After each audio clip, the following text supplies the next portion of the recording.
हमारे इस काम को और लोगों तक फैलाने के लिए आप सिर्फ नीचे दिए गए सब्सक्राइब बटन को दबाएं।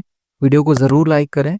आपके एक लाइक और सब्सक्राइब से आज की ये वीडियो और हमारा पूरा चैनल नए लोगों तक जाएगा, जिससे उन्हें सच्चाई और सही जानकारी मिलेगी। धन्यवाद। Christopher Hale, Democratic strategist; Spencer Critchley, author, political analyst; Abhijit Iyer Mitra; Dr. Ranganathan stays on. Suhail, you keep shuttling between New York City, London. What's your take on this?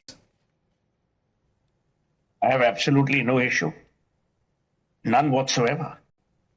I have known Meera Nair. I haven't ever seen any hate speech that I know of. I think, we all need to take a deep breath. Andrew Cuomo was and will remain an absolute scoundrel. You should have seen what he did during COVID, the amount of money he stole. Here is a person who has won an election. Now, by the way, a very similar pool of people in India have the same thing to talk about our Prime Minister, our people, saying, oh, but they're hate spreaders, they're this, they're this. My logic is very simple. If a person wins an election, it's because the people of that city, state or country want him in a position of power. That's what you should be subservient to. Now, coming to the two things that he's been accused of. Netanyahu. Netanyahu, for a lot of people, is a war criminal. A lot of people have an issue with Netanyahu qua Gaza. I don't get involved with that because it's not my place. I don't know enough. Abhijit knows a lot more about that situation. I know about New York. Eric Adams had destroyed New York beyond redemption. You should have seen what was happening in New York for the last 3 years. The city was infested with unruly migrants who were being housed in 5-star hotels. Education in New York had gone to the dogs. Crime had risen like it's never before. You will also see, and I don't know if you've actually seen it, Pranesh, since you do a lot of research. He was interviewed by Kolbe yesterday or day before, where he was asked about his anti-Jewish stance. And Zoran Mamdani actually came out with facts where he quoted his synagogue visits, where he talked about the people he met in Brooklyn, where he talked about community security, he talked about community good. Look, New York is a microcosm. To now say that, oh, New York will become like London. And why has London become like that? Because Sadiq Khan has never promised security.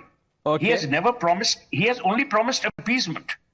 Zoran Mamdani, and I don't know how he will perform eventually, but Zoran Mamdani has said that, look, we want a different New York. And the young are with him. And Pradesh, no matter what you might say, I'm old. I mean, you guys are still young, including the two gentlemen from overseas. But the point is that for the first time, there is a real threat to the so-called, Republican hegemony that was being created in America. Okay. Let's get in. A lot of people say the far left is getting in. Right. Now, I'm a great believer. If he's won the primaries, let's wait. We don't know who will be, standing against him. Abhijit. Look, you can think Modi is a war criminal. You can think Netanyahu is a war criminal. That's an absolute right? I happen to think, Obama's a war criminal. I happen to think Clinton's a war criminal. There's nothing you can do about it. The issue is, he is a pathological liar. He oversteps what authority is granted to him by the Constitution. And he propagates hate. You've seen the video where his followers were calling Hindus bastards. He neither reined them in nor said anything about it, even though his mother is a Hindu. He's never condemned it. Okay? Going to synagogues. You can be anti-Netanyahu, you can't be anti-Jew. Going to synagogues doesn't wash you of your sins. Last I checked, Jews don't have a concept like Catholic, confession and then being wiped of your sins. He lies pathologically. he said, "Oh, I'm surprised. I didn't think there were Muslims left in Gujarat." Are you kidding me? Really? When were they driven out of Gujarat? He's a socialist, which is perfectly fine. If that is what the people want, they want nationalizations, they want their tax money to go towards, supermarkets and things like that. Right. That's also perfectly fine. The issue, possibly the most dangerous issue with him, why he's essentially a Fidel Castro Jr. in the making, is that he oversteps his authority. Okay. He has no right to order arrests. That lies with the prosecutor. It is not for the mayor to order arrests anywhere. Right. Dr. Ranganathan? He said this about Bibi Netanyahu. This fellow might as well just wear an SS. Yeah. Sorry. He's getting there. Go ahead, sir. Go ahead. Yeah, no, it's enlightening listening always to Suhail and my good friend Abhijit. And I don't know why Suhail calls himself old. He doesn't look a day older than 70, to be honest. But, I go with Abhijit there because two facts out here. This guy is the embodiment of the phrase, hyphenated phrase that is often used in common lingo nowadays, at least for a decade, Sharia Bolshevik. I mean, he's unabashed about it. And I don't mind that much what Abhijit has said, his ignorance about India and Gujarat, be that as it may. I mean, he's not an Indian. He's not supposed to know that Gujarat has a 10 to 15% Muslim population, and the Muslims of Gujarat are the most prosperous Muslim community in India, as opposed to the most backward Muslim community you would find in Bengal that has never been ruled by the BJP. So he doesn't know that fact. It's fine. My problem is, as Abhijit rightly pointed out, him saying he's going to arrest a prime minister of a friendly country, friendly meaning with America as well as with India. On what basis does he say that?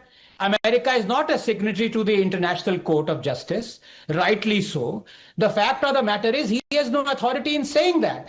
And he also believes in cancel culture. It is absolutely evident there. He has not condemned the abuses heaped upon by his supporters in that mob anti-Hindu chants that they were saying. He's saying we want globalized intifada, knowing very well what the word intifada actually translates into mob justice and street violence. He knows all that. The fact of the matter is he still continues with that diatribe, right, because he knows that is increasingly going to win him votes. So I echo Abhijit out there, and I'm afraid this is one instance where I disagree with Suhail. Mr. Hale, what do you make of what we've discussed so far? I think one of the things we have to realize is that the same electorate that voted for Eric Adams in 2021, who is very pro-Israel, very pro-Netanyahu, is definitely not a socialist. He was a former cop, voted for Zohran Mamdani. I would be very careful to have universal concepts of what this means for American politics, for the Democratic Party. This is a particular race and a particular time. No, let's not go there. Mr. Hale, just on the fact that this man says that if Netanyahu comes to New York, I will have him arrested. Your thoughts on that? Yeah, I think that's awful. I think it's an awful thing to say. I think it probably did lose him a significant amount of votes. I think what won him the votes, though, it wasn't his anti-Jewish rhetoric, his anti-Israel rhetoric. You are calling it awful, but that explains why you are a democratic strategist and he's your representative. He's out there, with the people fighting the election. Mr. Critchley?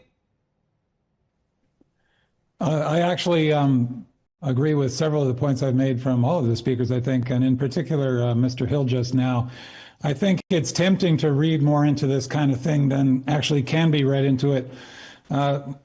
People should remember, this is certainly true in the United States, and I think it's true in most countries, if not all democratic countries.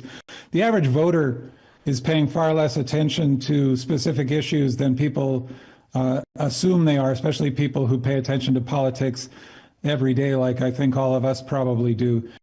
I think that Mr. Mamdani made the centerpiece of his campaign not so much his position on Israel, which I also disagree with, by the way, in terms of arresting a foreign head of state as the mayor of a city. But about the most pressing issues that New Yorkers are facing, like sky-high rents and very expensive groceries and unaffordable childcare. And I think that those are the sorts of things that most voters are paying attention to, along with a dissatisfaction with what they see as business as usual politics. Okay. Abhijit, you have the last word, 30 seconds. You know, it's very interesting what Chris Hale said. You know, Hitler wasn't elected based on his policies against Jews. He was elected based on his policies to recover Germany from the economic disaster that was the Weimar Republic. All right, hyperinflation, one sausage costing a billion Reichsmarks and things like that. Guess what? They still got the Holocaust. This chap identifies as a 12er Shia, which is the same denomination as Ayatollah Khamenei. Ayatollah Khamenei, you can choose in the 12er, this thing, you can choose your particular Ayatollah.